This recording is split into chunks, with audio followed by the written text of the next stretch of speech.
আসসালামু আলাইকুম। আর একটা ভিডিও নিয়ে আসলাম। আজকের ভিডিওটা হচ্ছে আমরা এখানে বোর্ডের উপর এই বোর্ডগুলো কীভাবে লাগাই, সুইচগুলো কীভাবে লাগাই। অবশ্যই আপনারা লাগাতে পারবেন। এই বোর্ডের সিদ্ধান্তটা হুট করে আসে, যেটা বাড়ির মালিক হঠাৎ করে আমাদেরকে জানায় যে এখানে একটা পাওয়ার সকেট দিতে হবে। এটা যেহেতু একটা ড্রেসিং টেবিল, এখানে ধরেন একটি হিট মেশিন ব্যবহার করতে পারে, সেক্ষেত্রে এখানে এটা প্রয়োজন আছে। তো আমরা এই ভিডিওটা আপনাদেরকে দেখাচ্ছি এই জন্য যে এই কার্ডের উপর আমরা এগুলো কীভাবে লাগাবো। এরকম একটা জিনিস থাকবে, এটার উপরে এটাকে বলা হয় টু গ্যাং। এটার ভিতরে সব মডেলে আছে, 2 গ্যাং, 3 গ্যাং, 4 গ্যাং সবই পাবেন। তো এটা আমরা 2 গ্যাং এখানে প্রয়োজন। 2 গ্যাং একটা কেটে এখানে বসিয়েছি, অবশ্যই আপনারা এখানে বসাতে পারবেন।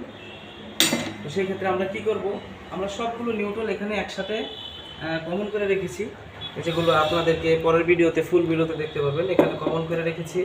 অবশ্যই কিভাবে আমরা এই কানেকশনগুলো করব, সেই ক্ষেত্রে কমনের সাথে নিউট্রাল লাগিয়ে দিয়েছি। এখন সেই সাথে এখানে একটি ফেস লাগাতে হবে। নিউট্রাল ফেসের মাধ্যমে যে কাজগুলো হয় আমরা লাগিয়ে নিলাম। তো আপনারা যারা নতুন কাজ করেন বা কাজ শিখেন, তারা অবশ্যই সতর্কভাবে থাকবেন। রিস্ক নেওয়া যাবে না, কোনো ভুল করা যাবে না। এই মাথাটা অবশ্যই আমরা ছেড়ে নেব একটু।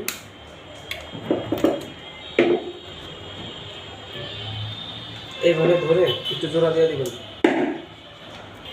পেলে।